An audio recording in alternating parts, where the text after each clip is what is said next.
Welcome to ISSB with Bilal. So बेटा इस video में हम पाकिस्तान एयरफोर्स के कमीशन जो आया है माशाल्लाह कमीशन के जितने भी कोर्सेज आए हैं उसमें फिज़िक्स के रिपीट होने वाले मोस्ट इम्पॉर्टेंट और मोस्ट रिपीटेड क्वेश्चन आपसे डिस्कस करेंगे। और जो बेटा क्वेश्चन आने के लिए मोस्ट एक्सपेक्टेड क्वेश्चन हैं वो सभी आज की वीडियो में आपसे डिस्कस किए जाने हैं। सो बेटा ये वीडियो जो है सभी बच्चों के लिए है जिन्होंने GDP के लिए, AD के लिए, लॉजिस्टिक में, CAE में, जिस भी ब्रांच में उन्होंने अप्लाई किया, ये सभी के लिए है। ठीक है, ये नहीं कि सिर्फ AD के लिए, तकरीबन आल के लिए है। ठीक है, आपको इस वीडियो से बेटा बहुत हेल्प होगी और इंशाल्लाह आपको मालूम हो जाएगा कि किस तरह के, किस नोइयत के MCQs आते हैं, इजी आते हैं, टफ आते हैं, फार्मूला, न्यूमेरिकल, क्या चीज़ें आती हैं वो आपको इस वीडियो में सब कुछ मालूम हो जाएगा। अगर आपने अभी तक हमारा चैनल सब्सक्राइब नहीं किया, चैनल को सब्सक्राइब और लाइक शेयर लाजमी कीजिएगा। इस चैनल पे आपको पाकिस्तान एयरफोर्स के कंप्लीट कमीशन कोर्सेज की कंप्लीट प्रिपरेशन करवाई जाएगी A to Z। So let's start video. देखिए the SI unit of heat, ये बेटा मोस्ट रिपीटेड है लास्ट टाइम, और जितने भी अभी तक टेस्ट हुए हैं सभी में बेटा ये सारे क्वेश्चन आए हैं। पास्ट पेपर आपको मालूम है कि कितने ज़्यादा रिपीट होते हैं, आप खुद समझदार हैं, पास्ट पेपर से बहुत ज़्यादा क्वेश्चन आता है। SI यूनिट जो हीट क्या वो क्या है बेटा, joule.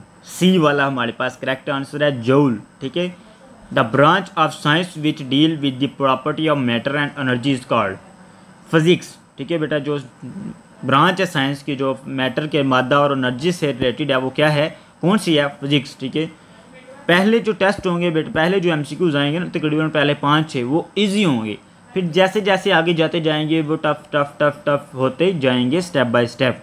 Physics is one of the branch of, किसकी ब्रांच है बेटा, फिजिकल साइंस की। ठीक है, फिजिकल साइंस की ब्रांच है ये। Which branch of science play an important role in engineering, में कौन सी ब्रांच जो बेटा अहम रोल प्ले करती हैं वो फिज़िक्स ब्रांच है, फिज़िक्स है वो। ठीक है, और उसके बाद है the physics of moving charge particle is known as, जो फिज़िक्स हैं बेटा मूविंग चार्ज पार्टिकल की उसको क्या कहते हैं, इलेक्ट्रोडायनामिक। ठीक है, वो क्या है, electrodynamic. Study of living science relate with, living science जो रिलेट करती है बेटा उसको क्या कहते हैं, बायोलॉजिकल साइंस। आपको मालूम होना चाहिए बेटा फिजिक्स में ये नहीं है कि जो भी आया आप उसमें फिजिकल साइंस फिजिकल ही लगाते जाएं। आपको बेटा पजल करने के लिए, आपको मुश्किल हालात से दुश्वारी देने के लिए आपको इस तरह के MCQs भी डाले जा सकते हैं, तो आपने इसको भी अच्छे तरीके से याद कर लेना है, सभी को रट्टा लगा लेना है। ठीक है, और उसके बाद है the first book of physics was written by, जो फिजिक्स की पहली बुक थी उसको किसने लिखा था, एरिस्टोले। C वाला बेटा हमारे पास करेक्ट आंसर है, एरिस्टोले ने पहली बुक को लिखा था। Which of the following is mass, कौन सा ऐसा है जो मास है बेटा, प्रोटॉन, इलेक्ट्रॉन, न्यूट्रॉन या फोटॉन, तो फोटॉन D वाला लास्ट वाला हमारे पास करेक्ट आंसर है कि जो मास क्या है, फोटॉन। ठीक है, और उसके बाद नेक्स्ट है name the branch of science which deal with the study of sound and wave, जो ब्रांच है साइंस की जो डील करती है बेटा साउंड के और साउंड वेव्स के रिलेटेड वो कौन सी है, एक्वास्टिक्स। ठीक है, हमारे पास B वाला करेक्ट आंसर है, एक्वास्टिक ब्रांच है। ठीक है, ये नहीं है कि सभी में आप फिजिक्स लगाते जाएं, इस तरह के MCQs भी आने हैं। ठीक है, the formula of inter conversion of centigrade and Fahrenheit scale, जो फार्मूला है बेटा जो कन्वर्जन करता है सेंटीग्रेड को और फ़ारेनहाइट को वो क्या है, F-32/9 is equal to C/5। B वाला हमारे पास करेक्ट आंसर है। इन सभी को आप अच्छी तरह से रट्टा लगा लें, देख लें, आपको ये बहुत हेल्पफुल देंगे वहाँ टेस्ट में। The coefficient of linear expansion is equal to, जो कोफिशिएंट है लीनियर एक्सपेंशन का वो किसके इक्वल है, A वाला हमारे पास करेक्ट आंसर है, आप इसको देख लीजिएगा।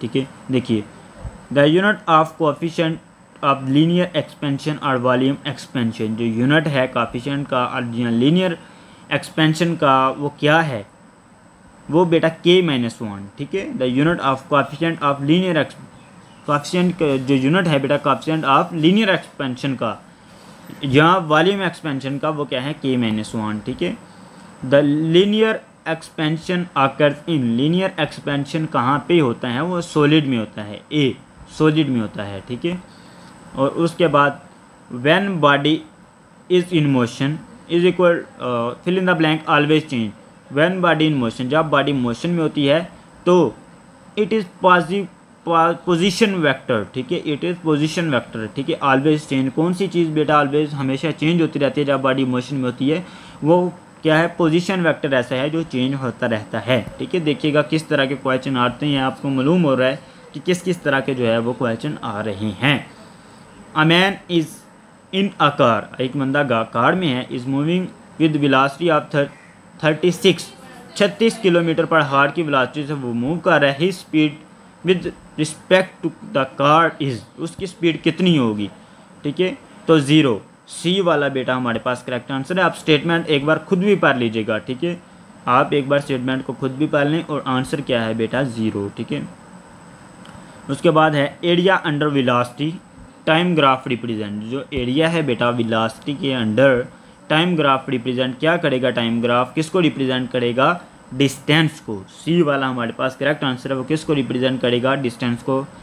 हैज़, सॉरी बेटा ये स्टेटमेंट आगे मैं नहीं लिख पाया, तो ये किसी का कुछ स्टेटमेंट का आंसर था कि है 0 एक्सेलरेशन, ठीक है, तो वो मैंने नहीं लिखी, चलिए इसको छोड़ देते हैं, इंशाल्लाह नेक्स्ट टाइम इसको इम्प्रूव करेंगे। Inertia of an object is quantitative measure of its, inertia जो है बेटा एक ऑब्जेक्ट की क्वांटिटेटिव मेजर ऑफ इट्स, किसकी, मास को क्वांटिटिव मेजर किया जा सकता है। First law of motion give the definition of, first law जो मोशन क्या वो किसको डिफाइन करता है, फोर्स को, ठीक है। रेस्ट मोशन वेलोसिटी किसको, फोर्स को। डी वाला हमारे पास करेक्ट आंसर है। देखिए लॉ ऑफ मोशन भी आपने लाजमी करना है, यूनिट जो हैं ये यूनिट जितने भी आपने लाजमी करने हैं, ठीक है, डायमेंशन भी करनी है। Third law of motion explain existent of pair of force in a nature, ठीक है, डी वाला हमारे पास करेक्ट आंसर है।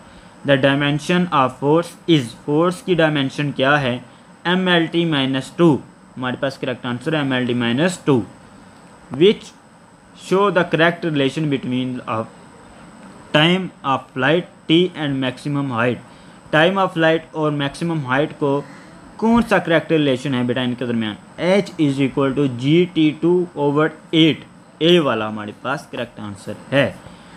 Taking of rocket can be explain by, देखें आपने बेटा एयरफोर्स में जाना है, एयरफोर्स में आपने एज अ पायलट जाना है या जिसमें भी जाना, आपने फिज़िक्स आपकी वंडरफुल होनी चाहिए, ठीक है।